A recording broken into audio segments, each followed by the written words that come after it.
In this video, I'm going to install the Wiseco Tach and hour meter that I bought. I think it was 35 bucks. It's pretty cheap. So I'm just going to do a quick little video of me installing it and trying to figure out exactly how to mount it, the wiring stuff, and then, you know, I guess that's it, just wiring and mounting it. I might have to build a different mount to go off of the actual cluster here, or maybe I build something off the bars. Don't mind the bent ones because I still gotta get new ones. Maybe I'll build it off the side. I don't really know. All I care about is while the bike's running, I can know what my RPMs are when I'm absolutely ripping.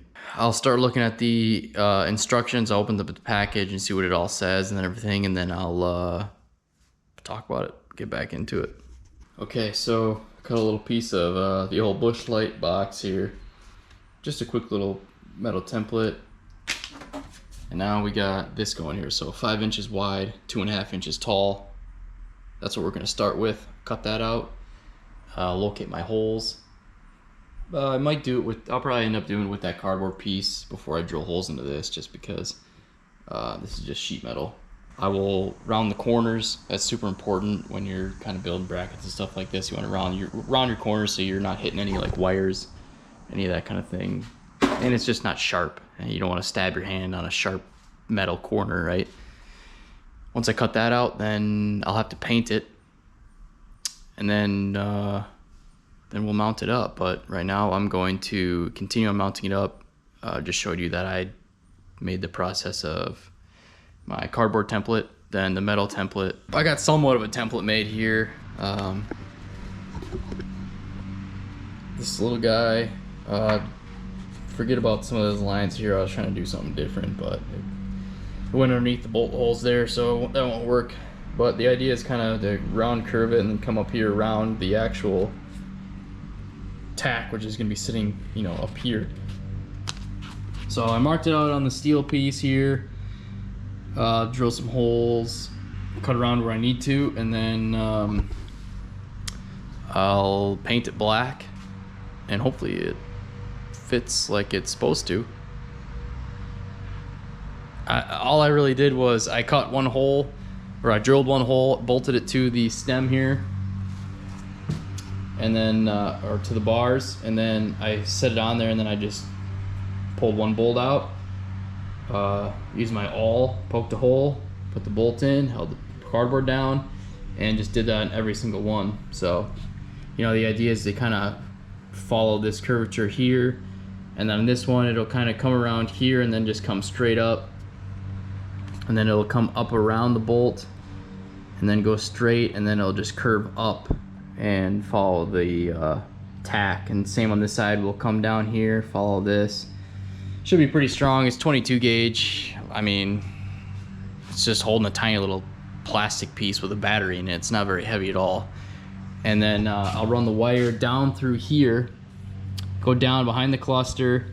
You can see my finger here, it'll come through here. I'll probably zip tie it to the throttle cable, come down here, then I have this to hold it. Come down here, zip tie it here, and then I'll wrap the wire down here, and it will go, oh, let me get a better view here. It'll come straight down here, and then I gotta wrap it a few times around the wire. I'll zip tie it down.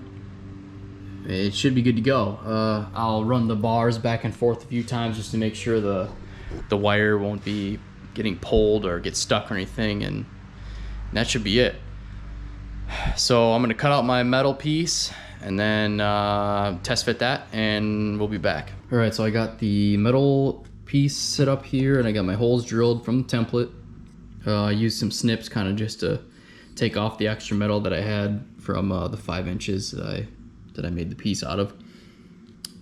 My bars are bent, but I made this as straight as possible as I could with the gap there. I got my holes drilled. Now I marked with Sharpie underneath here to follow this contour of the bar clamp on both sides. I marked on the bottom side with a Sharpie. I just drew it underneath there. And then I also decided to do it here. And then I went down, hit the bar, and then I went across and then came back just to kind of open that up a little bit so it's not as hideous as it is. Hopefully that makes it look nicer. I'm not entirely sure, but I think it'll make it look a little bit better than this garbage I'm building. And then on the top here, I'll bring this in closer to the gauge itself, round it off. Same thing here. I'll bring it closer through here and then I'll round it off. These are just kind of guesses on my cardboard template that I had made, and I'll make them closer to the actual gauge itself, round those corners off, make it look a little bit nicer. I'm gonna do that now, and then once I do that, I'll show the piece and then I'll paint it, and hopefully we'll have a gauge here, or a gauge mount I should say. Once I have the gauge mount on, it's all painted, it's all done, then I'll show how I route the wire on a DR-Z400. I'll route the wire through there, and then I'll wrap it around the spark plug just so you guys can see how that's routed, at least for mine. You know, different gauges, different stuff, who knows, but for this particular one, the Wiseco, yeah, I'll show you how I route it and everything, so stay tuned. So I got the Tach installed here with the little plate. I got it painted and just bolted it on right there. And then I ran the wire behind here onto the ignition wire or main harness, I guess, I don't know. Zip tied it there, put another little zip tie, came down the spark plug wire, wrapped it around it, I don't know, what is that, 4 or 5 times, and then zip tied it tight to the plug wire. Make sure that's pushed in nice. Put that bad boy back on.